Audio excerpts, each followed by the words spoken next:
Here we shall continue presenting parts of the work from the well-known ancient Hellenic geographer and historian Pausanias.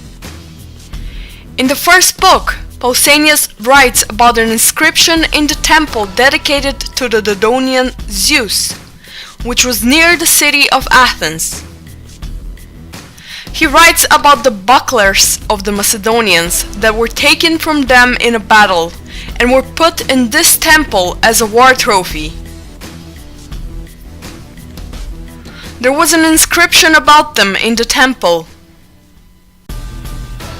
These once ravaged golden Asia and brought slavery upon the Greeks. Now ownerless, they lie by the pillars of the temple of Zeus, spoils of boastful Macedonia. This happened in the time when the Molossian king Pyrrhus allied with the Greeks against the Macedonians. In this inscription, the Macedonians are described as a people who once reigned in Asia and enslaved the Greeks, but now their bucklers lay helplessly as proof of the defeat of Macedonia. Pausanias also talks about the condition in Athens and the rest of the Greek regions during and after the reign of Philip and Alexander the Great of Macedon in the 4th century BC.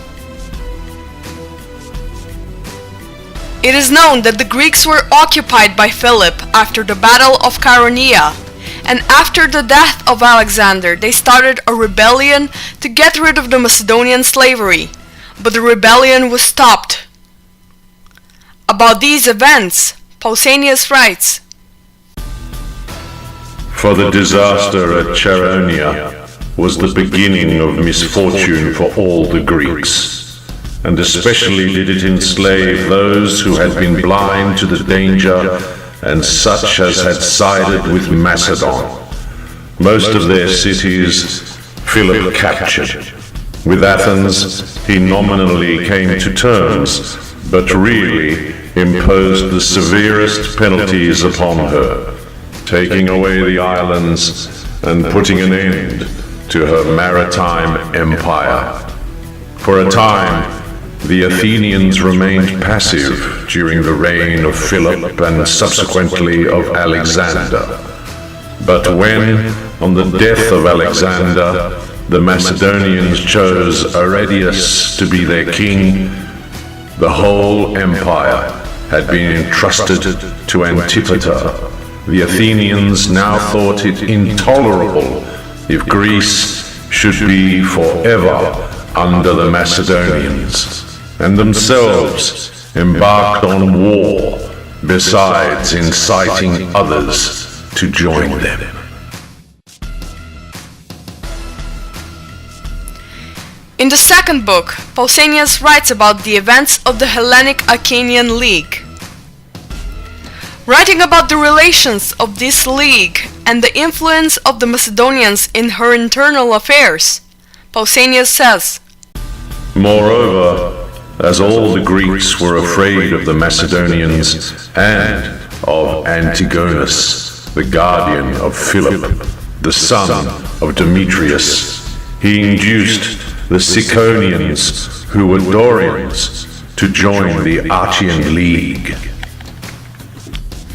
This means that the Macedonian king Antigonus had his people in the Greek Achaean League because he was aware that the Greeks were afraid of him and the Macedonians. In the fourth book, Pausanias left another decisive testimony about the differences between the Macedonians and the Greeks when he wrote about the territory Messenia and the Greeks that lived in it, or Messenians. Apparently, the Messenians had big misunderstanding with the rest of the Greeks, which was seen often in the Greek cities, and in one moment they allied with Philip II of Macedon. But when he was supposed to war against the rest of the Greeks in the Battle of Chaeronea, the Messenians refused to participate on the Macedonian side, explaining that they did not want to war against their compatriots. This really is a proof that the Greeks were completely aware that the Macedonians are a nation different to theirs. About this, Pausanias writes, Finally, the Messenians formed an alliance with Philip, the son of Amyntas, and the Macedonians.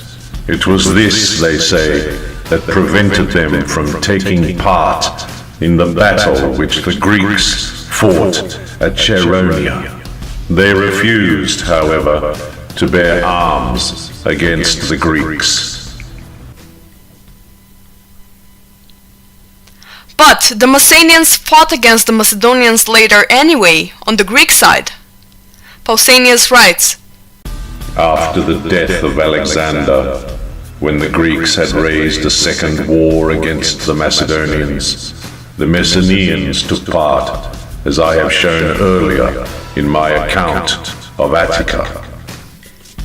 Pausanias gives detail of the Messenian attack on the Macedonian garrison in their area, which happened during the Greek rebellion against the Macedonian reign.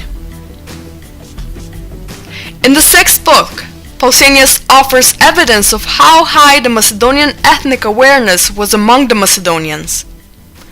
Let's take a look at this quote. Nearest to Damascus stands a statue of somebody. They do not give his name, but it was Ptolemy, son of Lagus, who set up the offering. In the inscription, Ptolemy called himself a Macedonian, though he was king of Egypt. There are other testimonies about the Macedonian ethnical awareness in the Macedonian dynasties which ruled parts of Asia and Africa.